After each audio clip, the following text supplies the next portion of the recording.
After logging on to the GAA membership system, you might want to look at some members. And when you're dealing with members, just be very careful about the screen you're on. Sometimes you might want to be on the View Members screen. On other occasions you might want to be on the registration screen. And as you can see there, they look quite alike. They're different, but they have a lot of similarities. So just be very careful which one you're on. So here on the View Members screen, what you'll notice is that the members here are appearing in red. So we've got Anne Acton, Eddie Allen, Joe Arthurs. If we want to register some members, we go to the registration screen. So you'll notice the difference is when you get to the registration screen that there are other additional fields included here. So mainly on the View Members screen, it's the name and date of birth and address details and contact details that's displayed. Whereas on the registration screen, that part of the system, you see additional information about the membership type there on the right hand side, the player, whether the person's a player or not, and the parental consent. So what we'll do here is we're going to we'll just say one person here, Joe Arthurs, and we'll try to register Joe Arthurs, but we'll deliberately make a couple of mistakes. So we'll leave the parental consent box unticked for the moment. So there are a couple of registered buttons on the system at the minute, one up here in the top and then one down the bottom in the same position at the end of this list of players, this list of members. So I'm going to just try and register Joe Arthurs. And the system tells me that there's errors in relation to Joe Arthurs. Please fix them and resubmit the form. So over here on the right hand side you can just see the little red dot at the end of the parental consent field in the database. So we'll just tick that and we'll try and resubmit again, try and register again. So this time up here in the top center it tells me all persons were successfully registered. So if we want to register a number of people, we can just tick them individually. So we have Seamus Baines here and Joe Behan. So I'll take those two. And we haven't got date of birth for Seamus Baines, so we'll just see can we register him as a player. Okay, we'll try and make him a player. Actually, I'll untick Joe Behan first. So Seamus Baines is going to be a player, and we'll try to register him. And again, it tells me to fix the errors. So it doesn't highlight the date of birth. It has a problem, obviously, that he is a player, and when we float over the message, it says date of birth must be set for players and youth members. So now I can go into Seamus Baines, double click on him, and go down and give him a date of birth. So here in the date of birth, I can just click on the image here to the right of the date of birth field. It opens up, so it defaults to February 2011. So I might want to go back to 1987. And I can choose a different month to what's here, choose April, and then have to click on a day in the month. So I have to double click on a day in the month, and that fills in the date of birth text box. So now I'll save his record again. So Seamus Baines. So when I save his record and go back to him, I'm going to try and submit him. So he's currently ticked there. The red information button still is visible, but hopefully this time he'll register. So again, Seamus Baines has been successfully registered.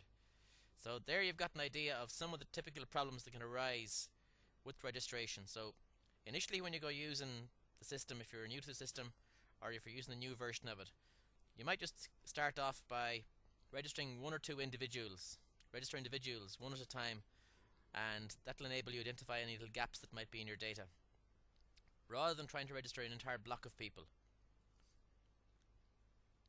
So if we wanted to register just a certain cohort of people, what we can do here is first of all search for them. So we could search for people who meet, we'll say, all the following conditions. So then we can go in and we might find all the people who are in a certain category. So we might just go for, we'll say, born in a certain year. So I'm just going to randomly pick a year here and see what I get up. I'm going to pick 2000. Search for those people. See, does the system pull back some data? Seems to pull back an awful lot of data. We have several Joe Bloggses here born in the year 2000. I just want to see how many are in it. I'm going to display 100 and see does it.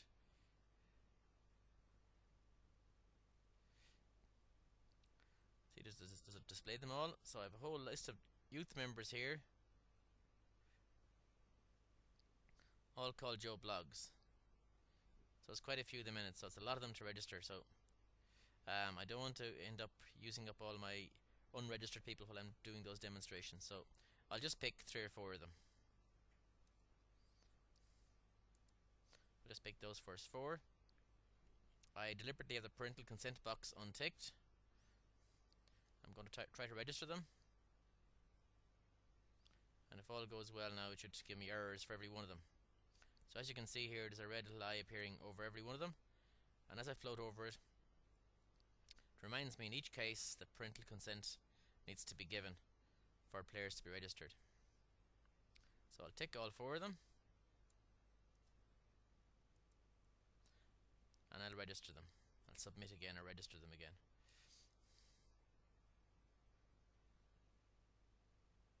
So this time it tells me they've been successfully registered.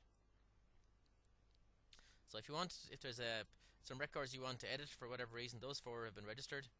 So I'll go in now to 1 or 2 more of them, just have a look at them.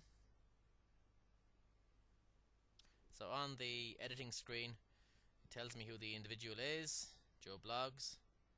It tells me the club he's associated with. It tells me his discipline. So that's got to do with the competitions he's taken part in. It gives me information about membership. Okay, so it's 2010, look, youth membership. And it tells me information about the privileges that this person has, if he has any privileges. So he has none.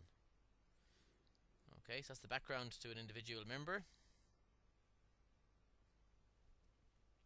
But as I said again, the thrust of this exercise here is to register members. So as you can see now, back on the View Members page, Joe Arthur is the first one I registered, is appearing in black. Seamus Baines is appearing in black. And there probably is a Joe Blog somewhere, but there's so many Joe Blogses in this sample database that they're hard to track down. So I have those 2 people registered that are visible and in black. So as I said again, the main point that you need to note maybe at the outset is to make sure at all stages that you know whether you're on the registration page or on the View Members page. And they're quite similar, except for the subtle differences on the last couple of columns, where the actual membership type, the player or non-player tick box, and the parental consent column are there to be edited for the relevant members. So as you can see, all of the people who are over the juvenile age bracket, the NA is appearing there for parental consent, and therefore it's not relevant to them, it's not applicable to them. So that's a quick rundown as to how to take members, view them on the View Members page, and register them on the registration page. And when they have been registered, when you're looking at the View Members page, those members appear in black. So that's the end of this clip.